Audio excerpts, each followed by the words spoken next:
waited until I was ready, and we'd all be here all night long. So, I'm not a poet, just like the last artist that got up here, and I'm not an essayist.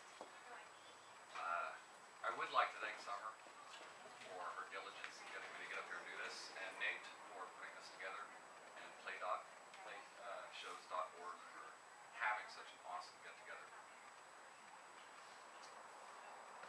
I've got 4 pieces that I'm going to do. Pretty deep glimpse into who I am. So this first piece is called Stricken.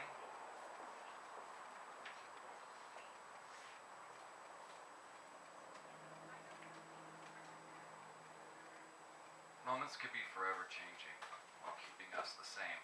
They can be. They're usually not. In fact, moments are the same, and they are what change us. My moments came and went long ago. I am now, and from these days forward, changed. I watched you from across the room, and you seemed so perfect.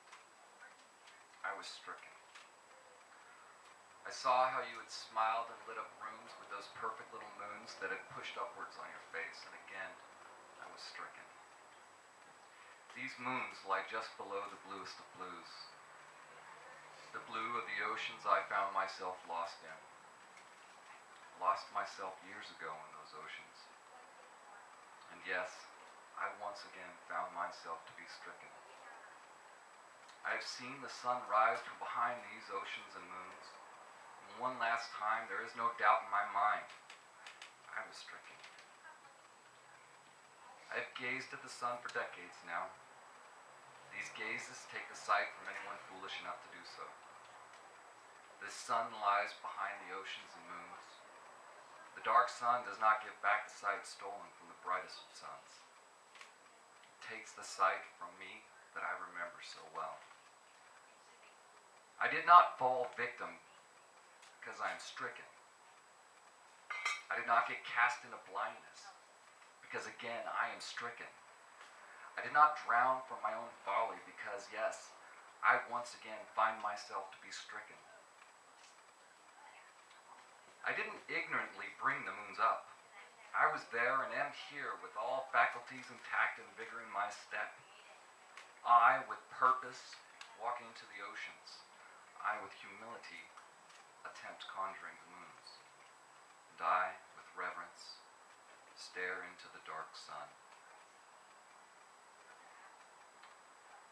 The moons have stopped rising. The ocean's tide, while still there, stopped coming in and washing away the remnants of sorrows that's littered my sands. The sun has become dark, and yet, one last time, there is no doubt in my mind that I am stricken. Thank you. Thank you very much. This next one, I find it odd. It's called Hurt People. As simply a child, I was taught not to hurt people. On my junket to senility, I know I should not hurt people. As I witnessed indignant masochisms from hurt people, I knew the torment as they would apoplectically hurt people. I had gleaned from these preceptors that had hurt people how it looked and how to recognize the signs of tort that labeled them hurt people. It was apparent to me that I was surrounded by hurt people. Everywhere I looked, all I could see was hurt people.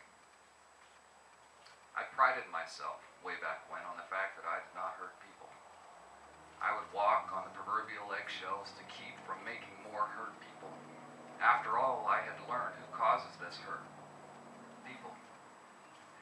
And it seemed for the longest time that I knew how not to hurt people. But one thing I have noticed about myself is that I seem to hurt people. When I look at my wife, I can see similarities found in these hurt people. These are the red flags that tell me that she is one of the hurt people.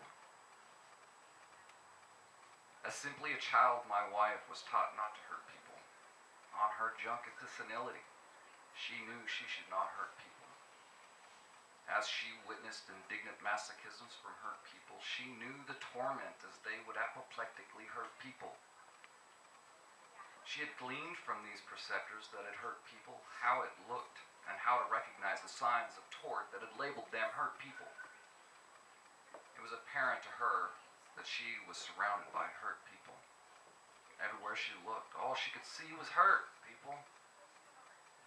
She prided herself way back when on the fact that she did not hurt people. She walked on the proverbial eggshells to keep from making more hurt people. After all, she had learned who causes all this hurt. People. It seemed for the longest time she knew how not to hurt people. But one thing she noticed about herself was that she seemed to hurt people. And when my wife looks at me, she can see the similarities found in those hurt people. These are the red flags that tell her that I am one of these hurt people. We have noticed that our children are little hurt people. Why does there have to be this much hurt people? I can tell you why this is. It's because hurt people hurt people.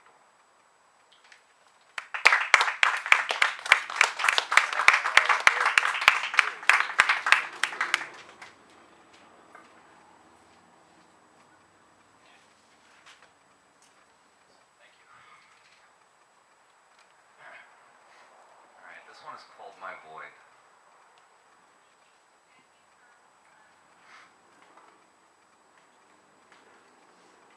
I lean back to pull myself in. And the words of the day, what few I let in, echoing in droves through this cavernous void. The void of my mind is just that, a void. Nothing can leave.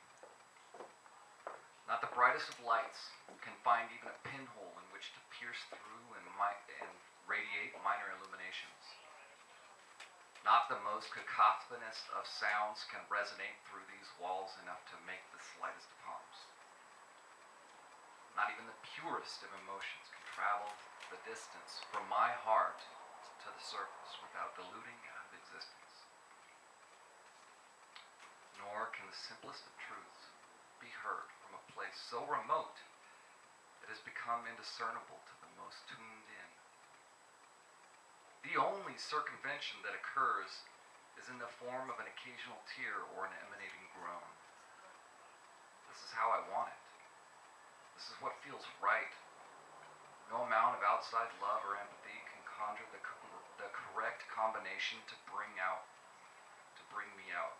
I am inside. I live in my caves and I visit in waves. I reel here moment by moment.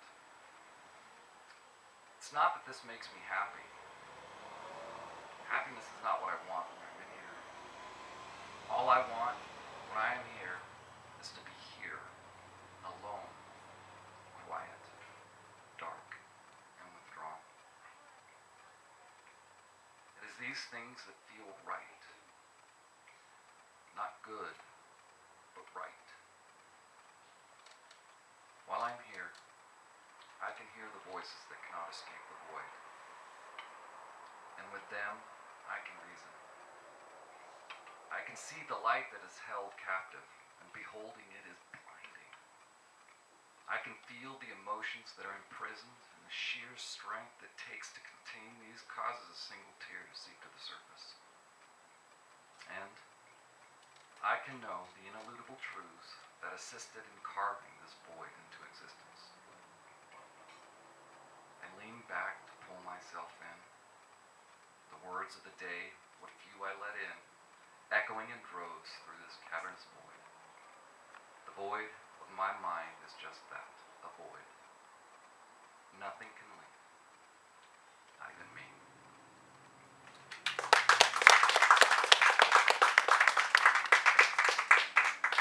Therapy. Thank you guys. Okay, this last one is called The Great Battle. How many parents here? Anyone got kids? Okay, well then this is a glimpse into what it's going to be like when you do have kids. With rage in my heart and anger pinched tightly between my teeth and my lips cemented to my gums, I glare down into her eyes. Once again, this child has achieved the emotion so diametrically opposed to the one that she wants. This child can be compared to the metaphor with the onion. So many layers, so strong and so able to bring tears to my eyes. She knows just how much I love her, and this is her steel blue pistol. This is her jagged little dagger that she can thrust in deep with the speed of a twacked out rabbit. My fists clenching so tight there is actually an audible click, click, click coming from them. She sees my rage in perfect moments that must be flashing in slow motion in her eyes.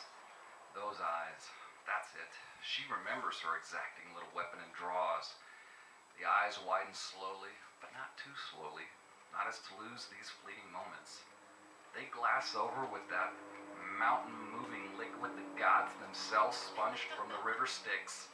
Her face inconceivably elongates, in much the same way my body is while I am currently being drawn and quartered. Then the chin. Oh yes, we all know the chin. Oh. The chin starts with a twinge. I know what's coming. I can see it happening. But her slow motion is my fast forward, and the time to defend moves past me at an unfair rate of speed. I would have better luck passing light as if it were standing still. And I'm now wishing I was trying to do that other than this. But I'm not. I am right here, standing before a god. The twinge turns to a quiver. Now comes my slow motion. Her mouth cracks open, and from deep within her comes a roar that would tuck Cerberus's tail and send him fleeing back into the gates of hell. My fists are no longer fists. The clenching of my teeth is fading, and my lips are no longer tight to my gums.